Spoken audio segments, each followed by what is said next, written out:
हम लोग संक्षेप रूप से विचार करेंगे। केवल शब्दार्थ का विचार होगा, अर्थात प्रारंभ में सूत्र, सूत्र का अर्थ और उससे क्या कार्य होता है, इतना मात्र विचार किया जाएगा। इसलिए आप एकाग्रता से सुनेंगे, ऐसी आशा करते हैं। आगे देखते हैं। प्रथम अपने को पता है व्याकरण यह शास्त्र सब शास्त्रों का अतिशय उपकारक है। कानादम पाणिनीयं च सर्वशास्त्रोपकारकम्। इस वाक्य से कानाद शास्त्र अर्थात न्याय शास्त्र, वैशेषिक शास्त्र और पाणिनीय अर्थात व्याकरण शास्त्र, ये सभी शास्त्रों का उपकार करने वाला होता है। इसलिए व्याकरण अतिशय सुदृढ़ होगा तो अन्य शास्त्र भी अच्छी तरह से समझ में आते हैं। इसलिए हम आज संक्षेप से विचार करने के लिए आरंभ करते हैं। यहाँ देखिए, हमको पता है व्याकरण जो वेद है, वेद के 6 अंग है। 6 अंगों में मुखम व्याकरणम स्मृतम, इस तरह की पंक्ति आती है। छंद पादौ तो वेदस्य ज्योतिषामयनम चक्षुर्निरुक्तं श्रोत्रमुच्यते। शिक्षा ग्रहणं तो वेदस्य मुखम व्याकरणम स्मृतम तस्मात् सांगमदित्यैव ब्रह्मलोकमधीयते। इस पंक्ति के अनुसार मुखम व्याकरणम स्मृतम, ये सभी वेद के अंगों में मुख के स्थान पर व्याकरण की कल्पना की गई है।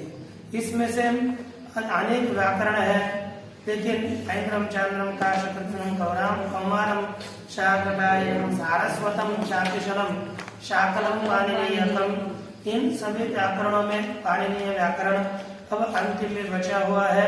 और इस व्याकरण में पाणिनीय शास्त्र में नजदीक 4000 सूत्र आते हैं। 4000 सूत्रों में से इस लघु सिद्धांत कौमुदी में केवल 1276 सूत्रों का विचार इस लघु सिद्धांत कौमुदी में होता है। उतना मात्र हमारा विचार है, लेकिन उसमें हम भवादी प्रकरण तक इसका विचार अभी वर्तमान काल में करने वाले हैं। सूत्र प्रारंभ में सूत्र आते हैं। सूत्रों के 6 प्रकार आपको बताए हैं। सूत्र की एक व्याख्या बताई थी, क्या बताई? अल्पाक्षरम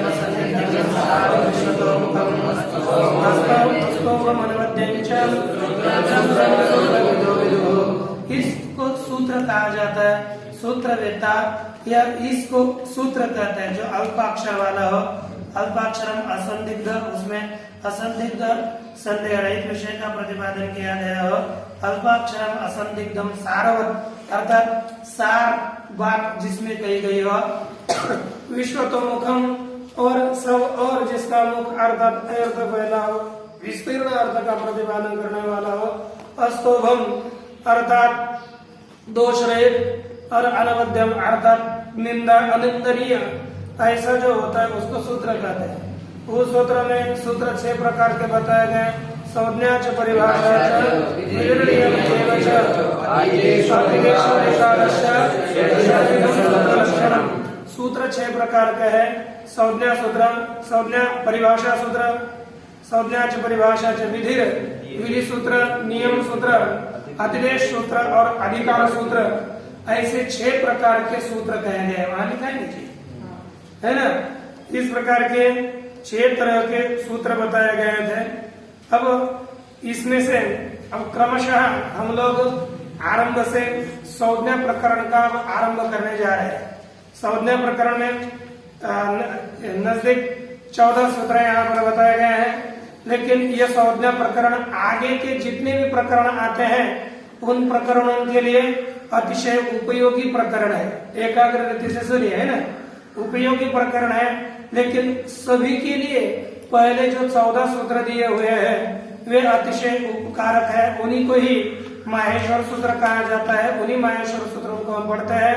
लेकिन पहले लघु सिद्धांत कौमुदी में एक श्लोक दिया हुआ है, नत्वा सरस्वतीं देवीं शुद्धां पुण्यां करोम्यहं पाणिनीय प्रवेशाय लघु सिद्धांत कौमुदी। इसका सरल अनुवाद अर्थ ऐसा है, हम शुद्धां पुण्यां सरस्वतीं देवीं नत्वा पाणिनीय प्रवेशाय लघु सिद्धांत कौमुदीं करोमि। इसका अर्थ है मैं वरदराजाचार्य शुद्धम गुण्याम देवीम सरस्वतीम नत्वा, अर्थात शुद्ध गुण वाली सत्व गुण वाली देवी सरस्वती को नत्वा अर्थात नमस्कार करके पाणिनीय प्रवेशाय, पाणिनीय शास्त्र में प्रवेश करने के लिए, पाणिनीय शास्त्र अर्थात अष्टाध्यायी, उस अष्टाध्यायी में हमारा प्रवेश हो, हमको अष्टाध्यायी आए, समझ में आए, इसीलिए लघु सिद्धांत कौमुदीम करोमि, लघु सिद्धांत कौमुदी को मैं करता हूँ, ऐसी श्री वरदराजाचार्य की प्रतिज्ञा है। प्रतिज्ञा करके उन्होंने प्रकरण आरंभ किया, संज्ञा प्रकरण। अब प्रारंभ में जितना हम विचार करने वाले हैं, पहले संज्ञा प्रकरण किया हुआ है, उसके बाद संधि प्रकरण आता है, षड्लिंग आता है और सीधी भुआदी आती है। संक्षेप से है, पहले हम आपको संज्ञा प्रकरण का विचार प्रारंभ करते हैं। देखिए पहला लिखा अथ संज्ञा प्रकरण। अब इसके नमस्कार के बाद संज्ञा प्रकरण का आरंभ किया जाता है। संज्ञा प्रकरण में पहले माहेश्वर सूत्र दिए, उसको अच्छी तरह से कंठस्थ करिए। ये सूत्र दिए हैं, बोलिए सब।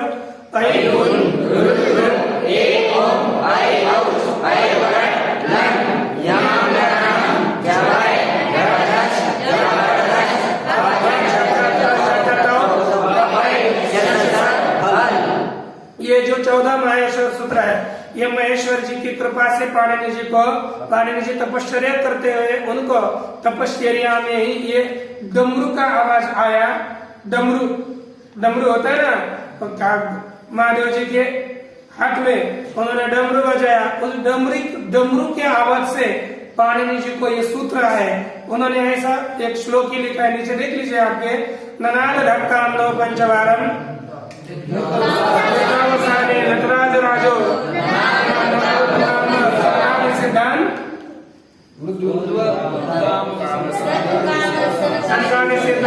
विमर्शे शिव सूत्र जातम, वहां पर लिखा ननाद धक्का नव पंचवारम। ये क्या किया उन्होंने? नौ पंचवारम अर्थात 14 बार डमरू बजाया। तो क्या हो गया? कब?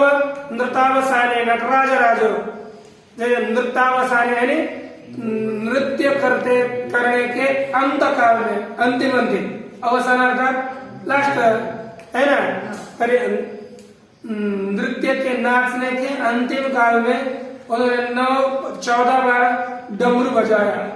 तो सनकादि सिद्ध सब का उद्धार करने के इच्छा से उन्होंने डमरू बजाया। वहां से एतद शिव सूत्र जालम विमर्शे, और मैं उनसे ये शिव सूत्र समुदाय को हमने विचार लिया, वहां से शिव सूत्र प्राप्त करे। इसलिए इनको माहेश्वर सूत्र, शिव सूत्र, पाणिनीय सूत्र इस नाम से कहा जाता है। इस सूत्रों की विभागनी देख लीजिए क्या क्या इन सूत्रों में है। पहले 4 सूत्र है जिनमें स्वर आए हुए हैं, और इनके ये जो सूत्र दिए है ना, सूत्रों के अंतिम जो हलंत शब्द दिए हैं वो उनका लोप हो जाता है। उनको छोड़ करके जो बचते हैं वही वर्ण है। पहले 14 सूत्रों में 4 सूत्रों में स्वर दिए गए हैं। उसके आगे 2 सूत्रों में अंतस्थ व्यंजन आया है वरट लण में, बस ह को छोड़ करके बाकी सब अंतस्थ व्यंजन है। उसके बाद आते हैं एक सूत्र आता है यमंगणनम। यमंगणनन में प्रत्येक वर्ग का 5वां वर्ण, उसको हम अनुनासिक व्यंजन कहते हैं, वे आए हैं। यानी उल्टे करें 5 4 3 1 2 ऐसे क्रम से पहले 5 क्रमांक के वर्ण दिए, पीछे से आ गए। उसके बाद झभय घड़दश, इन 2 सूत्रों में प्रत्येक वर्ग का 4था वर्ण आया है। देख लीजिए आप पढ़ कर गए ना, प्रत्येक वर्ग का 4था है। उसके बाद जब गणदश में प्रत्येक वर्ग का 3रा वर्ण आया है। तदनंतर आते हैं ख फ छ ठ थ, इसमें प्रत्येक वर्ग का 4था वर्ण द्वितीय वर्ण है। उसके बाद चट कपय, यहाँ पर प्रत्येक वर्ग का पहला वर्ण दिया हुआ है। उसके बाद शश सर हल, ये ऊष्म व्यंजन आते हैं। इस तरह से इसमें सभी वर्णमाला आ गई, अर्थात एकत्रित 9 स्वर और 33 व्यंजन मिला करके 42 वर्ण हुआ करते हैं। स्वर 9 ही है, ये ध्यान दीजिए, मूल स्वर 9 है। उनके ह्रस्व दीर्घ बन करके आपके 12 वगैरह हिंदी में मराठी में बताया जाता है, वह अलग वार्ता है, लेकिन मूल स्वर है 9 स्वर है। अब ये सूत्र कहाँ से प्राप्त हुए, उन्होंने नीचे लिखा इति माहेश्वराणि सूत्राणि अनादि संज्ञार्थानि। यह माहेश्वर अर्थात महेश्वर भगवान शंकर का नाम है महेश्वर। यह महेश्वर से प्राप्त हुए थे डमरू बजाते हुए, इसलिए इनको क्या कहा, माहेश्वर। यह माहेश्वर सूत्र है। इति माहेश्वराणि सूत्राणि, पुस्तक देख लेना, पहले पन्ने पर चल रहा है ना, इधर उधर नहीं देखना, और प्रत्येक पंक्ति को देखना, केवल मुझे देखते नहीं रहना। इति माहेश्वराणि सूत्राणि अनादि संज्ञार्थानि। इति अर्थात ऐसी माहेश्वर सूत्र है, अर्थात महेश्वर से प्राप्त हुआ ये सूत्र है। और इसका किस लिए है ये, कहते अण आदि संज्ञार्थानि, अण इत्यादि प्रत्याहार बनाने के लिए। किसके लिए है, अण इत्यादि प्रत्याहार बनाना इसका काम है। अब ये इसका ये सूत्र, इस सूत्रों को क्या कहते हैं, ये सूत्र अण इत्यादि संज्ञा के लिए है, और इनका प्रयोजन है अण इत्यादि प्रत्याहार बनाने के लिए ये सूत्र है। ठीक, उसके बाद अब प्रत्येक सूत्रों के अंतिम में एक लिखा है हलंत व्यंजन दिया है, देख लें। अयुन के लिए अंतिम में अण खोल रखना, अयुन के अंतिम में न, रुद्र के अंतिम में क, एवं के अंतिम में ग, अयवच के अंतिम में च। ये जो प्रत्येक सूत्र के अंतिम में हलंत व्यंजन दिया है, वे किस लिए दिए, उसको तो आपने गणना, उसकी तो गणना में वर्णों में नहीं की, वो किस लिए दिए, कहते एषाम अंत्यायितः। इन प्रत्येक सूत्रों के अंतिम में जो हलंत व्यंजन दिया है वह है इत, उसका नाम दिया है इत, नाम दिया है। कुछ सोचना नहीं है कि इसका क्या अर्थ है, नाम है इत। क्या नाम है, इत। अच्छा, आपने इसके अंतिम में जो व्यंजन है उनको इत कहा, लेकिन देखो व्यंजन होते हैं हलंत सब, तो ह य व र ये सब हलंत है, ह य व र ऐसे व्यंजन है। तो उसमें जो आकार दिया है वो किस लिए, वो कहते हैं हकारादिश्वकार उच्चारणार्थ। हकारादियों में आकार उच्चारण के लिए है, किस लिए है, उच्चारण के लिए, उसका दूसरा कोई। क्योंकि हम ह य व र ऐसे बोलने लगे, ये बोले पागल तो नहीं हुए, क्यों ऐसे गच के दे रहे है ना, ह य व ऐसे बोलने को कैसा लगेगा। इसीलिए हमको उच्चारण अच्छा करने के लिए आए, इसीलिए उसमें आकार जोड़ दिया, ह अब बोलने के लिए अच्छा लगता है, य व र है ना। तो हकारादि में जो आकार है वह उच्चारण के लिए है।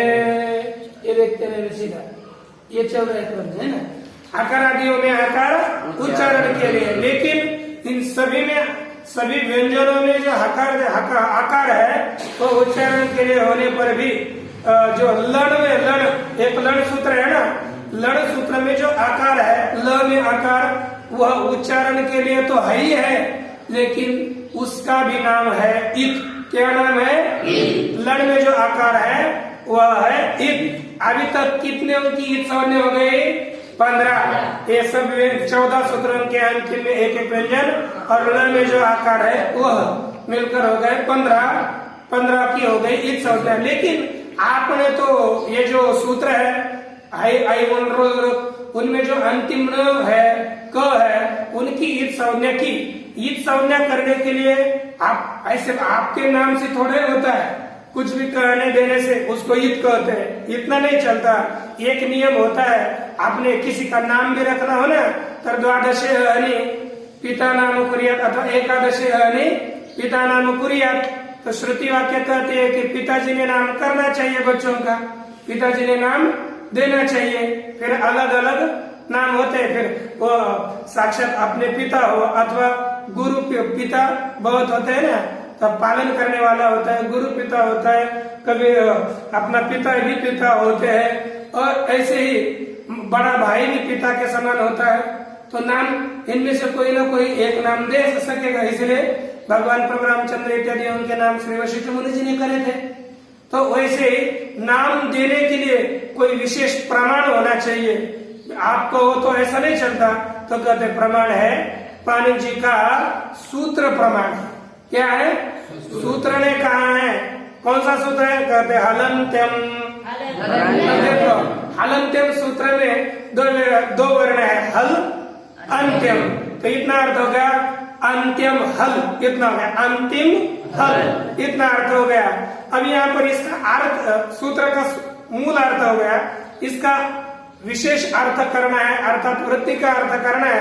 तो वृत्ति यह बनाते समय हमको ये ध्यान में देना पड़ता है कि जो सूत्र में शब्द नहीं है वो पिछले वाले अष्टाध्यायी के क्रम से जो पिछले वाले सूत्र होते हैं उनसे आगे कुछ शब्द लाने पड़ते हैं।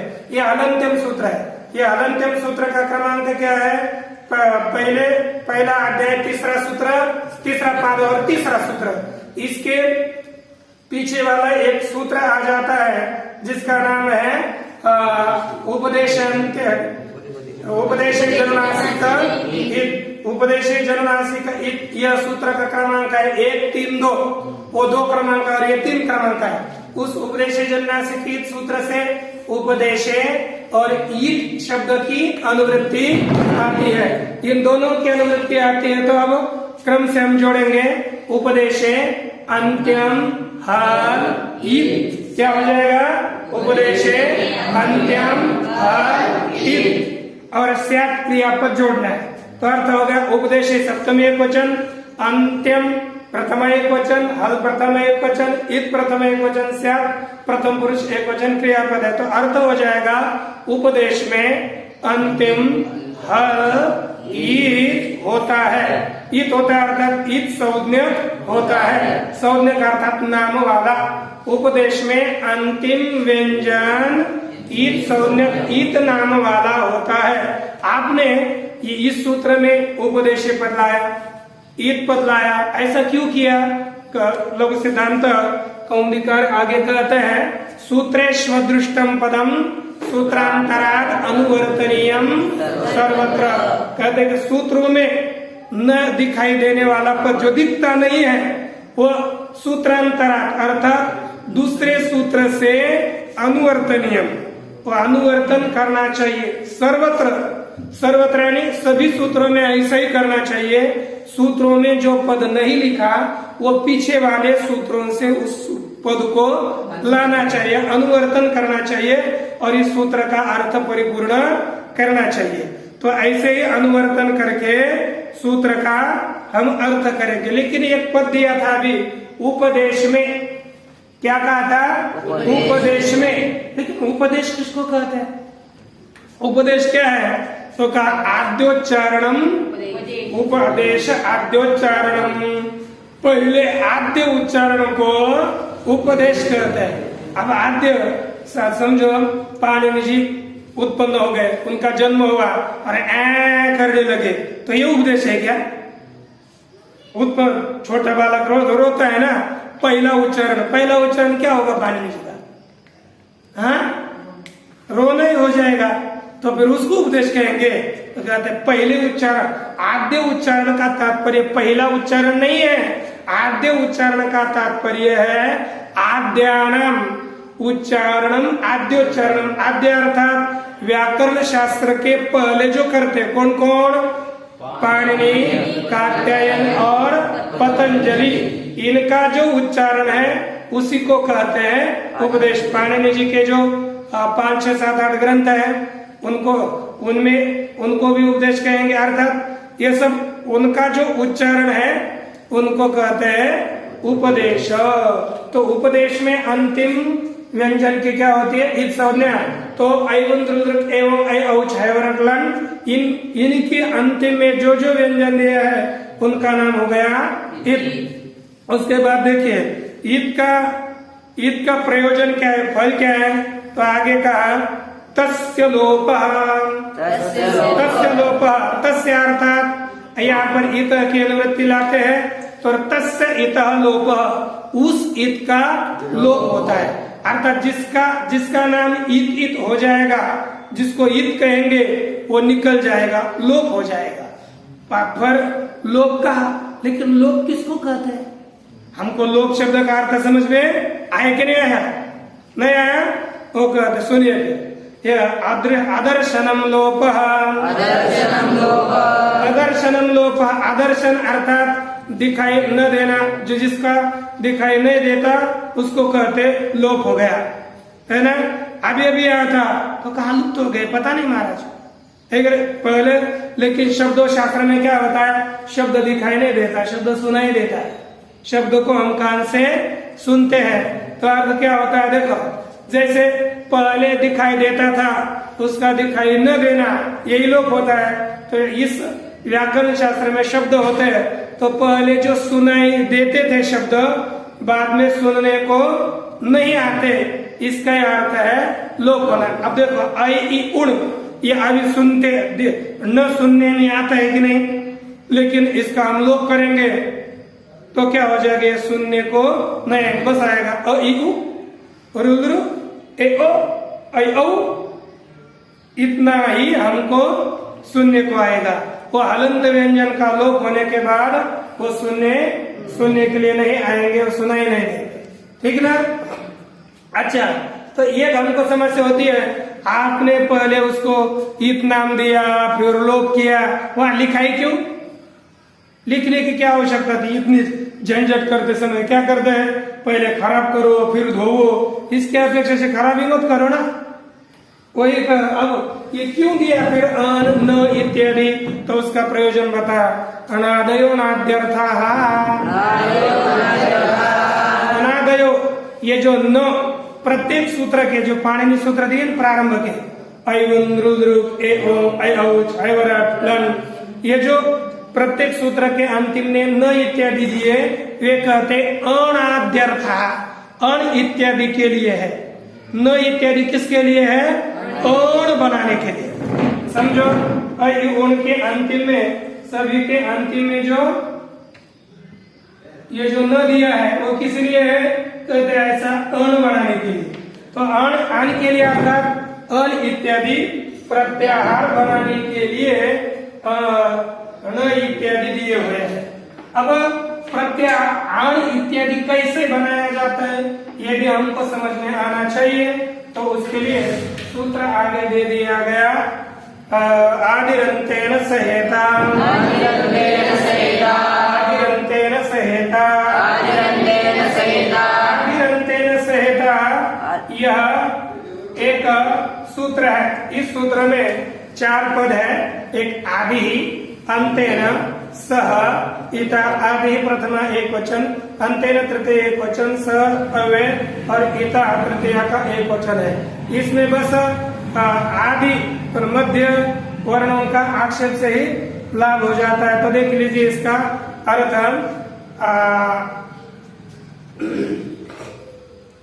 देखो अंतेनेता सहितम आदिर मध्यगानाम स्वस्य च संज्ञा से, संज्ञा अर्थात प्रत्याहार। अब देखो हमको प्रत्याहार बनाते समय ये ध्यान में रखना है। आपने कभी डॉक्टर बनाया? डॉक्टर को लिखते समय क्या लिखते?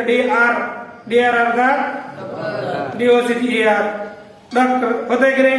TR का टीचर का क्या करेंगे? TR, brother DR, mother MR, father FR, इतना ही लिखते हैं ना। इतना अर्थ दिए हम संक्षेप से लिखना, उसको ही कहते हैं प्रत्याहार।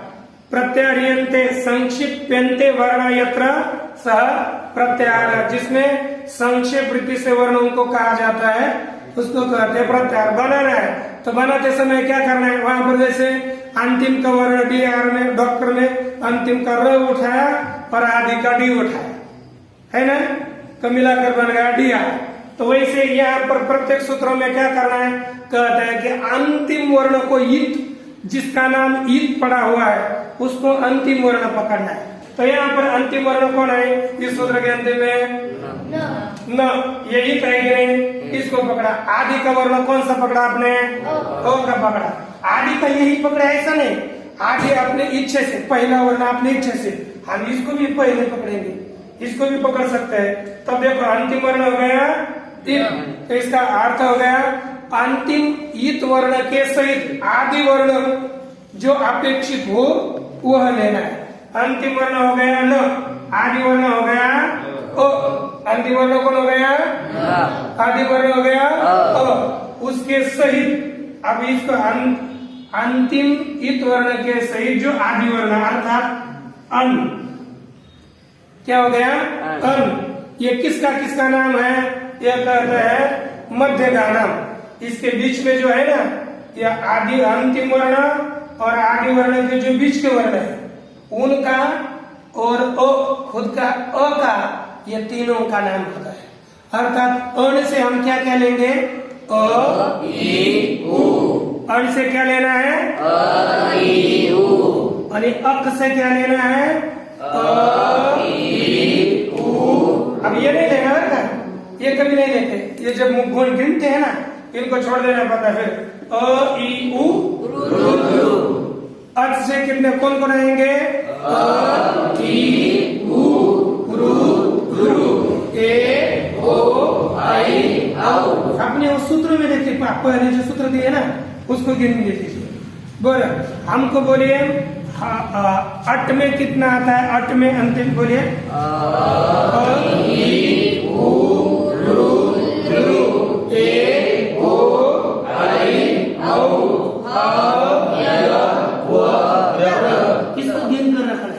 आपने देखना है कि क्या चल रहा है, फिर बाद में पढ़ते समय ध्यान में आएगा पूरा। जैसे देखिए अच में पूरे स्वर आते हैं। अच को क्या कहेंगे? स्वर। सभी व्यंजन को बताने हैं तो हम क्या बोलेंगे? अल। अल अर्थात अंतिम वर्ण क्या पकड़ा? ल। और आदि वर्ण पकड़ा न। अ अंतिम वर्ण पकड़ा ल और आदि वर्ण पकड़ा अ। तो अल में कितने व्यंजन वर्ण आते हैं? सब। अल में क्या आते हैं? सब। और हल में क्या आते हैं? व्यंजन। ह कहाँ है? देखो ह यहाँ ह से लेकर ल में सभी वर्ण आते हैं। उन सबको संक्षेप रूप से बताना, इसको ही क्या कहते हैं? प्रत्याहार। यथा अण अणिति अ ई उ वर्णानाम संज्ञा। जैसा अण ये किन का नाम है? अ ई उ का नाम है। अन बोले तो अ ई उ को लेना है। एवं इसी प्रकार अच बोलेंगे तो किन को लेना है? अ ई उ रु रु ए ओ आई औ। इन का नाम आता है। हल बोलेंगे तो एवं अच हल हल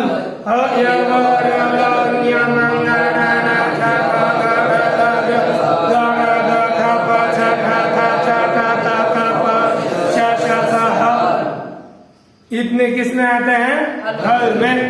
अल में सभी वर्ण आ जाते हैं। ठीक है ना?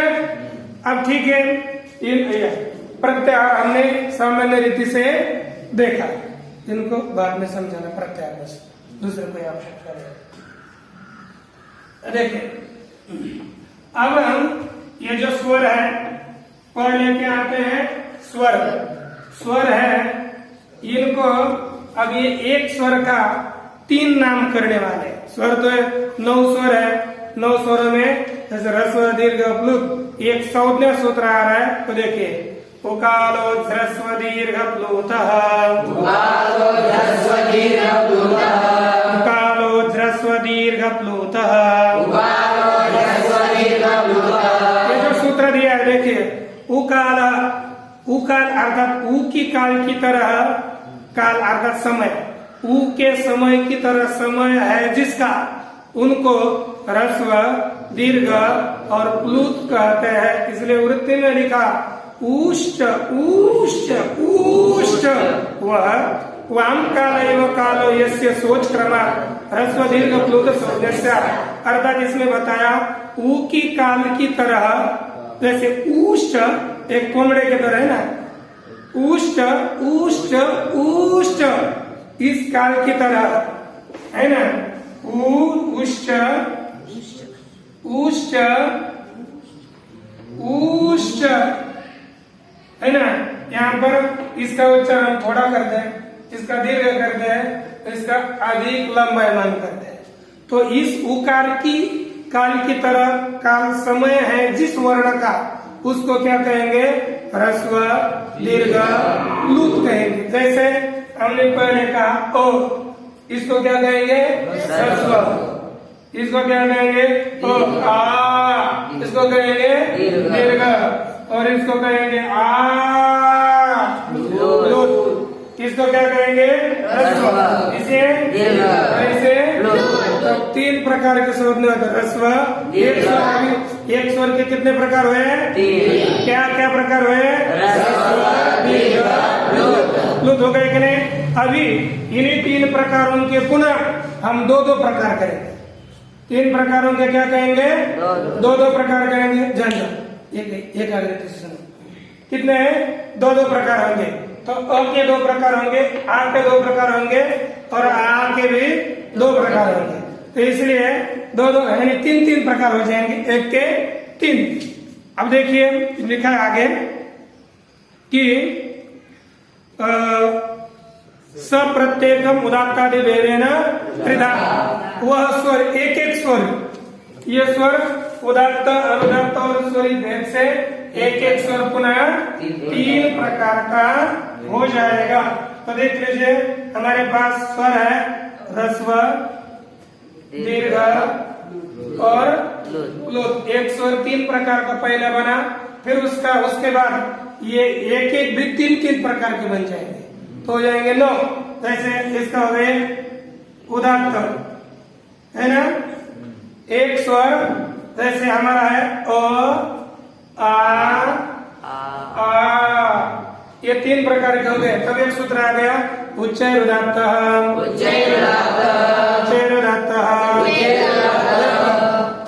तालु इत्यादि जो हमारे स्थान है उनके ऊपर के भाग में जिसका उच्चारण करते हैं, तालु इत्यादि के ऊपर के भाग में अपनी तालु होती है ना, उसके ऊपर के भाग, अब कोई भी स्थान होगा तो उसके 3 भाग हो गए कि नहीं? एक ऊपर का भाग, बीच का भाग और नीचे का भाग होगा।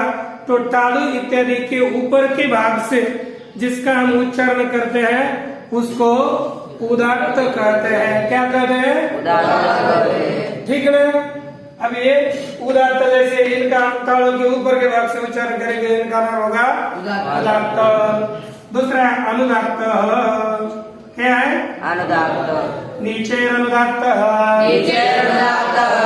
वही बोलना, तालु इत्यादि के नीचे के भाग है, तालु इत्यादि के नीचे के भाग से जिन वर्णों का उच्चारण होता है उनको कहेंगे अनुदात्त। तो देखो अ 2 प्रकार का हो गया, आ 2 प्रकार का हो गया, और आ भी 2 प्रकार का है। अब एक रह गया समाहार स्वरितः।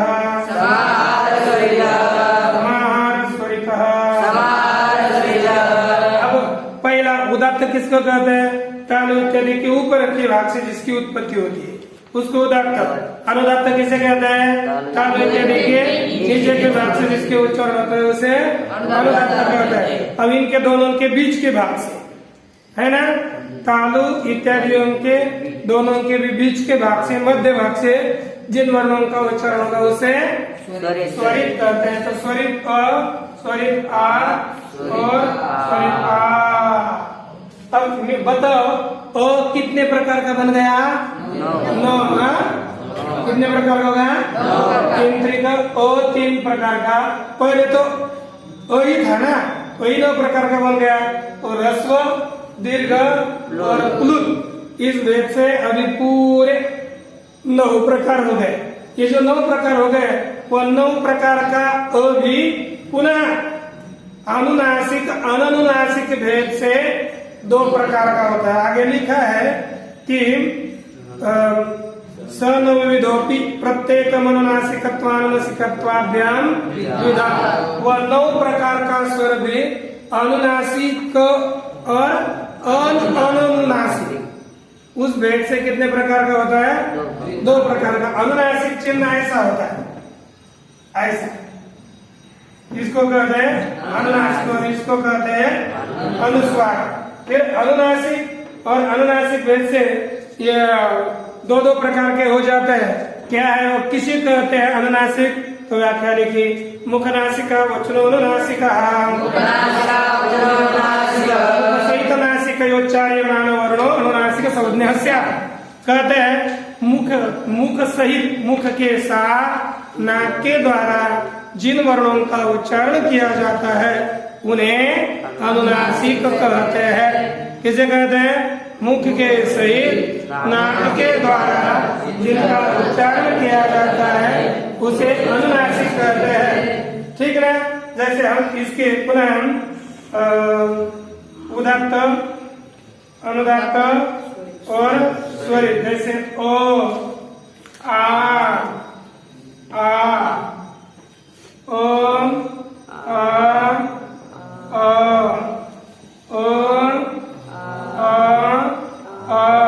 अब देखो ये एक में अनुनासिक हम देंगे जी, एक जिसमें ऊपर ऐसा नहीं होगा, इसको कहीं नीचे वाले है ना, इनको कहते हैं अनुनासिक स्वर, और ये ऊपर वाले हैं ये कहेंगे अनुनासिक, अनुनासिक। अब इन सब के ऊपर अनुनासिक आया।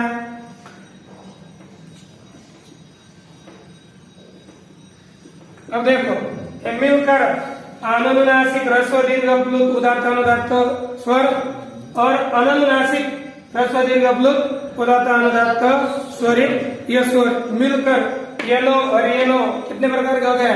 18 प्रकार के हो गए। ऐसे एक ओ कितना प्रकार का हो गया? 18 प्रकार का। वैसे ही ऊ भी कितने प्रकार का हो जाएगा? 18 प्रकार का। रू भी कितने प्रकार का होगा? ठीक ना, कोई बताया? देखिए आगे कहते हैं हम तरिथम अ इ उ रु एषां वर्णानां प्रत्येकम 18 भेदाः। अ इ उ रु इन 4 वर्णों के 18 ऐसे ही 18 प्रकार बन जाते हैं, है ना। उसके बाद आ जाता है लृ, लृ, लृकारस्य 12। लृ है ना, लृ ये वर्ण है, पता है? लृ के कितने भेद बन जाते हैं? 12। लृ के 12 क्यों बनते पता है ना? इससे दीर्घ भाव, लृ को दीर्घ ये नहीं होता, लृ के लिए दीर्घ नहीं। 18 में से 6 चले गए तो क्या हो गया?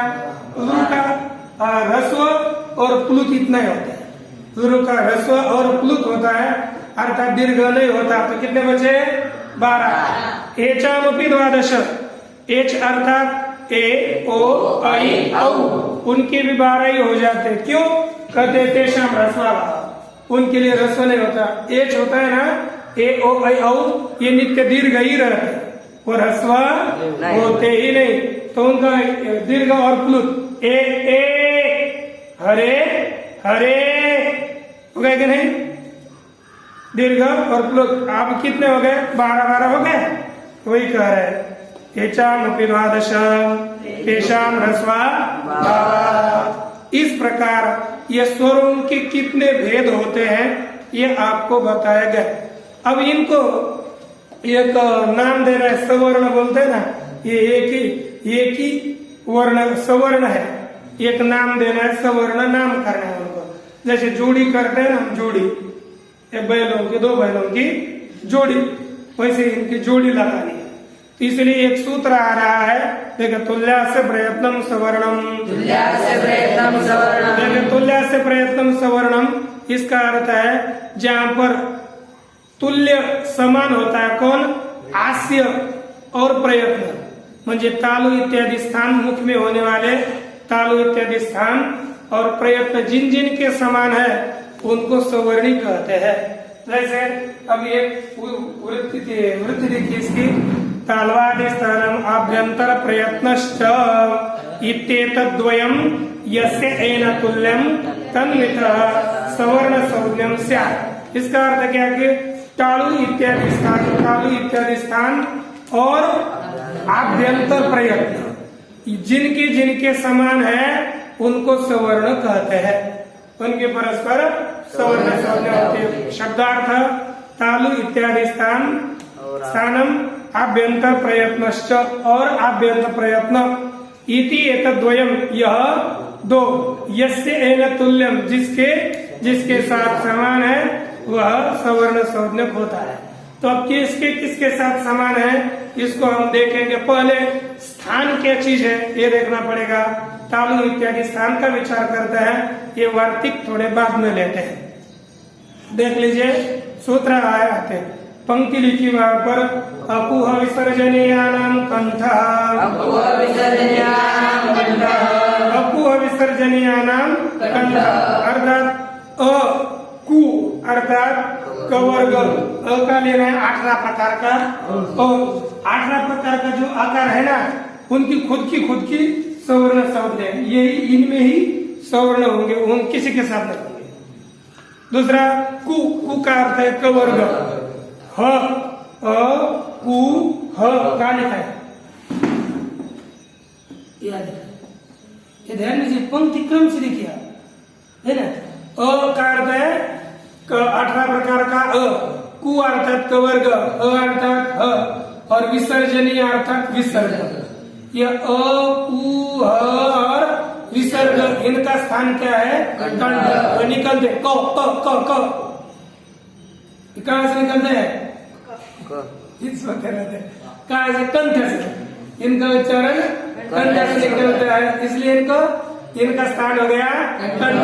यानी इनका क ख ग गंग इनका उच्चारण करते समय जो हमारी जीवा है ना, जीवा का कंठ को स्पर्श होता है, इसलिए इनका स्थान हो गया कंठ। आगे देखिए दूसरी पंक्ति, इचु यशानाम तालु, ई अर्थात 18 प्रकार का, इचु अर्थात इचु, य अर्थात य और श अर्थात श, इनका स्थान क्या है तालु। तालु पता है तालु यह स्थान है, अर्थात इनका उच्चारण करते समय जीवा का तालु को स्पर्श होता है। उसके बाद दिया ऋतु रसाणाम मूर्धा, रु 18 प्रकार का रु, र श मूर्धन्य श, इनका स्थान क्या है मूर्धा। मूर्धा अर्थात ये जो ऊपर का भाग होता है ना ऐसा घूमताकार भाग, उसको कहते हैं मूर्धा। वहां पर थोड़ा स्पर्श होता है ठ इत्यादियों का उच्चारण करते समय, मूर्धा स्थान बताया। उसके बाद आता है ऋतु लसानाम गत्ता, ध्रु अर्थात जो ध्रु वर्ण है ना उसका स्थान, ऋतु अर्थात ल और स, इनका स्थान क्या है दंत। उसके बाद देता है उपपद मानी नाम उ अर्थात उवर्ग का 18 प्रकार का उसर, पु अर्थात पवर्ग और उपद मानी है, जिनका नाम उपद मानी है आगे कहेंगे उनको उ पवर्ग और उपद मानी है, इनका स्थान है कोष्ठ। उसके बाद आता है यमंगणानाम नासिका च, यमंगणान इनका स्थान नासिका भी है, अर्थात उनका अपना अपना स्थान तो खुद का है और एक दूसरा नाक भी है। अंग का क्या है, अंग का स्थान कंठ भी है और नासिका भी है। न्य का स्थान तालु भी है, नासिका भी है, प्राणों का स्थान मूर्धा भी है और नासिका भी है। इसी तरह से नासिका भी इनका स्थान बताया गया। उसके बाद आते हैं एदय तो हो कंठ तालु, ए और औ, ए और ऐ, ए और ऐ इन दोनों का स्थान है कंठ और तालु। उसके बाद आते हैं ओदो तो कंठोष्टम, ओ और औ इन दोनों का स्थान क्या है कंठ और ओष्ठ। ओदो तो कंठोष्टम, मकारस्य कंठोष्टम, वो का स्थान है दंत दांत और ओठ। यमंगनानाम नासिका च, का जगह है यमंगनानाम नासिका च। जाले जीवामूल्यस्य जीवामूलम, जीवामूलीय वर्ण है ना उनका स्थान है जीवामूल। जैसे कौन है जीवामूल, कथ कथ कथ, इनका नाम क्या है जीवामूल्य, उनका स्थान है जीव का मूल। अब यह नासिका अनुस्वारस्य, अनुस्वार का स्थान क्या होता है अनुस्वार का स्थान क्या है नासिका, क्रम से देखना नासिका है। इस तरह यह स्थान बताए गए, क्या बताए गए स्थान बताए। इसके बाद प्रयत्न बताने, प्रयत्न यत्नो द्विधा अर्थात प्रयत्न दोन प्रकार के है. प्रयत्न द्विधा द्विधा म्हणजे दोन प्रकारचे है ना. प्रयत्न दो प्रकार के है. कौन कौन से? आभ्यंतरो कौन कौन सा प्रयत्न? आभ्यंतर प्रयत्न और बाह्य प्रयत्न. ऐसे दो प्रकार के. उसमें से हम पहले आभ्यंतर प्रयत्न बताते हैं. तो देखिए आभ्यंतर प्रयत्न 5 प्रकार के लिखा है. आद्य पंचधा. आद्य अर्थात पहला प्रयत्न. आभ्यंतर प्रयत्न 5 प्रकार का है. कौन कौन सा? मैं आप देखता हूँ. एक बोलिए. पृष्ठेशद विवृत्त विवृत्त संवृत्त भेदात् पृष्ठेशद विवृत्त पृष्ठेशद पहला है देखो स्पृष्ट प्रयत्न. ईशद पृष्ठेशद स्पृष्ट. बोला ईशद विवृत्त विवृत्त और संवृत्त. इस तरह से कितने प्रकार के आभ्यंतर प्रयत्न है? 5 प्रकार के आभ्यंतर प्रयत्न. किन के कौन कौन से? देखो वालिका तत्र स्पृष्टम स्पर्शानाम. तत्र आणि 5 प्रयत्नों में स्पृष्ट प्रयत्न किनका है? स्पर्श. स्पृष्ट प्रयत्न किनका है? स्पर्श वर्णों का है ना. स्पृष्ट प्रयत्न स्पर्श वर्णों का है. तो हमको बताने पड़ेंगे स्पर्श वर्ण कौन सा है? आगे लिखा कादयो मावसानः स्पर्शः. नीचे लिखा है. नीचे वही पंक्ति नीचे पंक्ति नहीं यह कादयो मावसानः या लिखा. क से लेकर म तक. क से लेकर म तक अर्थात ये जो 25 वर्ण है उनको कहते हैं स्पर्श. और स्पर्श का प्रयत्न है स्पृष्ट. ठीक ध्यान में आया. उसके बाद तत्र स्पृष्टम स्पर्शानम ईशद विवृतम ईशद स्पृष्टम अंतस्थान. ठीक ना. अंतस्थ वर्णों का है ईशद स्पृष्ट. और अंतस्थ वर्ण कौन से आपको पता है? य ल. ये अंतस्थ वर्णों का प्रयत्न है ईशद स्पृष्ट. ईशद विवृतम ऊष्मणाम. ईशद विवृत किसका है? ऊष्म वर्ण का. ऊष्म वर्ण कौन से है? उसके बाद आता है विवृतम विवृत प्रत्यय किनका है? स्वर. तो बताया जन्नो स्वर है. अच स्वर में कहेंगे अच. आगे लिखा है ह्रस्व से आवरण से प्रयोगे संवृतम प्रक्रिया दशयाम. तो ह्रस्व अवर्ण का अप्रयोग. ह्रस्व से आवरण से प्रयोगे प्रयोग केवल अवर्ण का प्रयोग करेंगे तब क्या होगा? संवृत. और प्रक्रिया दशा में उसका प्रक्रिया में प्रयोग करेंगे तो वहां पर क्या हो जाएगा? उसको विवृत कहा जाता है. इस तरह से यह आभ्यंतर प्रयत्न बताए गए. इसके बाद कौन से आता है? बाह्य प्रयत्न. बाह्य प्रयत्न कितने हैं? 11. एकादश लिखा है. बाह्य प्रयत्न एकादशधा.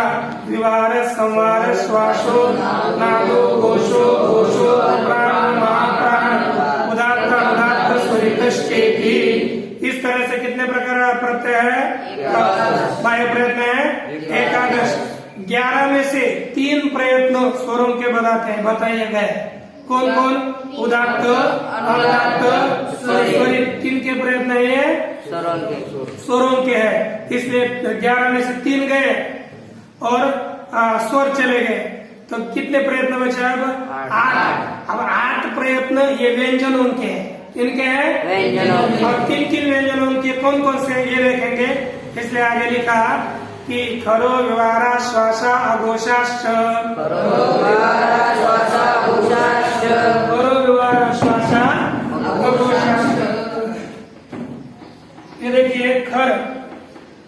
जो खर खर में कौन कौन से वर्ण आते हैं तो देखिए ख भाषा था अर्थात जो कठोर व्यंजन मराठी में हम कहते हैं ना, है ना। खर में प्रत्येक वर्ग का पहला, दूसरा और श स। प्रत्येक वर्ग का पहला व्यंजन, प्रत्येक वर्ग का दूसरा व्यंजन और श स ये खर में आते हैं। तो इनके क्या प्रयत्न है? तो क्या खरो विवाह, श्वास और अघोष इनके प्रयत्न। उसके बाद लिखा हर्ष हर्ष में कितने आते? प्रत्येक वर्ग का तीसरा, चौथा, पांचवा और है ना। ये किस में आते हैं? हर्ष में। ह भी आता है वरद। तो इनके प्रयत्न क्या है? संवार, नाद और घोष। ये हो गए। अब 6 में से 8 में से 6 प्रयत्न चले गए। कितने बचे? 2। कौन कौन? महाप्राण और अल्प प्राण। अब इनमें कुछ महाप्राण होंगे और इनमें कुछ अल्प प्राण हो सकेंगे, लेकिन विभाग में ध्यान में रखना। आने का वर्गाणाम प्रथम तृतीय पंचमा यनश्चाल्प प्राणाः। प्रत्येक वर्ग में प्रथम वर्ण, द्वितीय, तृतीय वर्ण, चतुर्थ वर्ण, प्रत्येक वर्ग के प्रथम, तृतीय, पंचम और यन मिलकर कितने हो गए? 19। प्रत्येक वर्ग का पहला वर्ण 5, तीसरा वर्ण 5, 10, पांचवा वर्ण 15 और यन यवरल मिलकर कितने हो गए? 19। ये 19 वर्णों का प्रयत्न है अल्प प्राण। अब देखो इनमें किनका है? प्रत्येक वर्ग का पहला वर्ण है ना, एक हो गया अल्प प्राण। प्रत्येक वर्ग का तीसरा है, ये भी हो गया अल्प प्राण।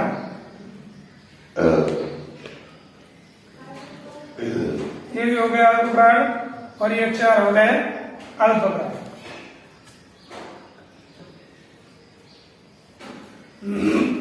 और महाप्राण किसको कहते हैं?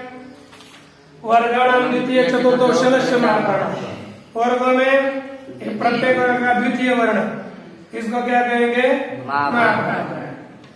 चतुर्थ को कहेंगे महाप्राण, ह को कहेंगे और इधर शश शब्द भी कहेंगे महाप्राण। तो देखो महाप्राण में कितने आते हैं? 5, 3, कितने? 8, ये 9 और ये 5, 14 वर्ण हो गए। कितने? 14 वर्ण हो गए महाप्राण और 19 वर्ण हो गए अल्प प्राण। कितने ध्यान में आ गए?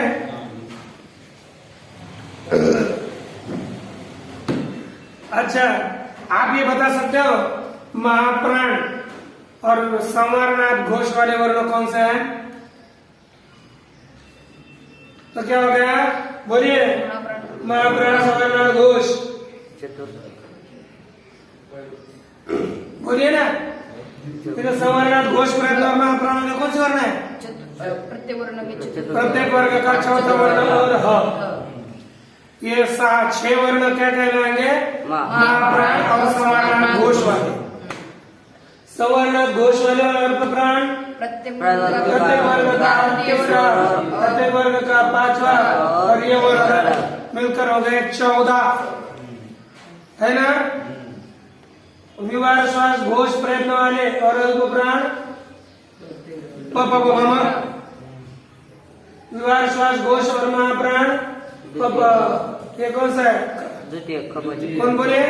ख, छ, ठ, थ, फ और श, श, स। ये वर्ण ध्यान में रखना है। तो आगे लिख रहे हैं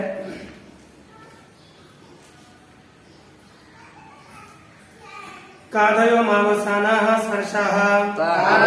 से लेकर म वर्ण तक उनको कहते हैं स्पर्श। यनोन्तस्था, यन में य वरल, जो यन में य वरल आते हैं उनको कहते हैं अंतस्थ। शल उष्माण, शल प्रत्यार में जो वर्ण आते हैं श, श, स, ह, इनका नाम है उष्म वर्ण। અને અચસ્વરાહ અચસ્વરા અર્થાત हाँ उनको क्या कहते हैं स्वर कहते हैं।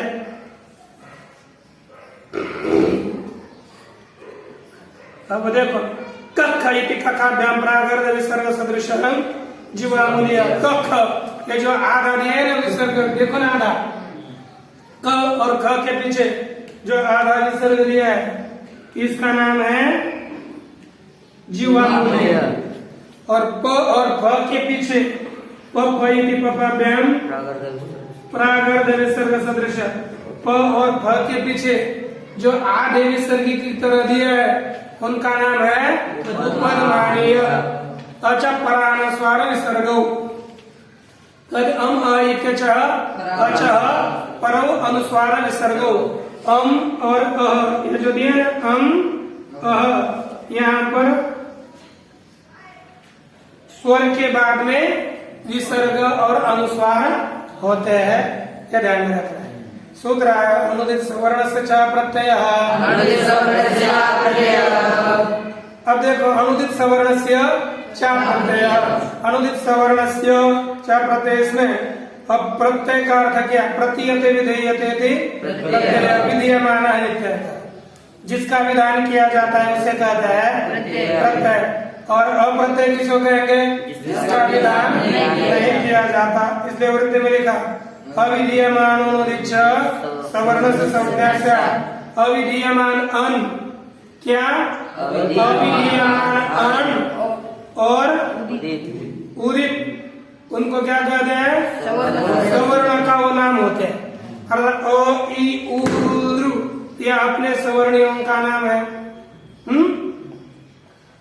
वैसे जो उदित है कु चु टु तु कु वो अपने सवर्णों का नाम है अर्थात अण प्रत्यार में जितने वर्ण आते हैं और अणु उदित है ना अण से यहाँ को साण लेना है आगे वाला अण नद वाला अण पिछले पहला वाला अण नहीं दो बार न लिखा है ना ठीक है पता है क्या उन में न और लड़ में न तो आगे का जो न है वहां के न तक लेना है कि वे अपने सवर्णियों के नाम होते हैं अर्थात ओ अपने 18 प्रकार के स्वरों का नाम होगा ई अपने 18 प्रकार के स्वरों का नाम होगा उ अपने 18 प्रकार के स्वरों का नाम होगा लृ है ना रु ऐसे होंगे ए ओ ए 12 प्रकार का ऐ 12 प्रकार का ओ 12 प्रकार का औ 12 प्रकार का होगा ह का तो कोई होता ही नहीं यह 2 प्रकार के का होगा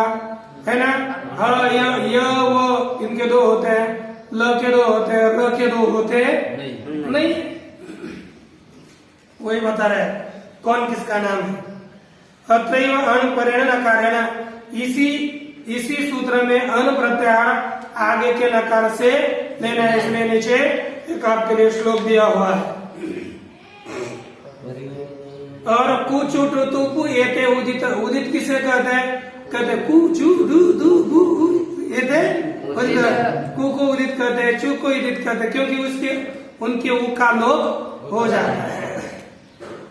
अब इस तरह से अ इति अष्टादशानाम अ ये कितने का नाम है 18 का नाम है तथेकारो कारो उसी प्रकार एकार और उकार में 18 का नाम है रुकार स्त्रीशत रु 30 का नाम है लृकारोपी लृ भी 30 का नाम है क्यों ये मिलकर क्योंकि इनकी परस्पर सवर्ण संज्ञा होती है उनके सवर्ण संज्ञा करने वाला एक वार्तिक दिया रुद्र वर्ण वाच्यम ये वार्तिक अभी दे रहे हैं रुद्र वर्ण वाच्यम रु और लृ इनकी परस्पर सवर्ण संज्ञा होती है और लृ और लृ की सवर्ण संज्ञा होगी तो रु के कितने भेद थे 18 और लृ के 12 मिलकर कितने हो गए 30 रु के कितने भेद हो गए 30 रु के भी कितने मानेंगे 30 चलो आगे अरे अपने ठिकाने बहुत समस्या हो रही है ना कार चल रही गाड़ी पता नहीं चल रही देख लीजिए नहीं कुछ सुनने के बाद बाद में फायदा देगा पढ़ने से। अब देखो एचो द्वादशानाम एच अर्थात ए ओ आई औ इनके 12 एच ए ओ आई औ ये अपने 12 उनके नाम है। अनुनासिक अनुनासिक भेद है वाला जुदा अनुनासिक और अनुनासिक भेद से यह वाला 2 प्रकार का आपको बताया था यो य व ल ल लिख कर दिया था ना, ये 2 प्रकार के होते हैं। इसके बाद देखिए परसन्निकर्ष संहिता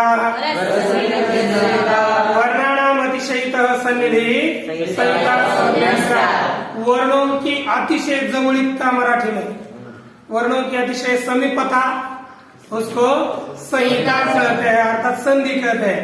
2 वर्ण यदि अतिशय नजदीक आएंगे तो उसका नाम है संहिता अर्थात संधि। 2 वर्ण अतिशय समीप होंगे तो उसको कहते हैं संधि। तो देखिए आगे अब दूसरा नाम देते हैं संयोग किसे कहते हैं? हलोंतरा संयोग हलोंतरा संयोग अर्थात जो स्वरों के द्वारा व्यवधान रहित जो हल होते हैं उन्हें कहते हैं संयोग। क्या कहते हैं? संयोग। जैसे 2 व्यंजन कर दीजिए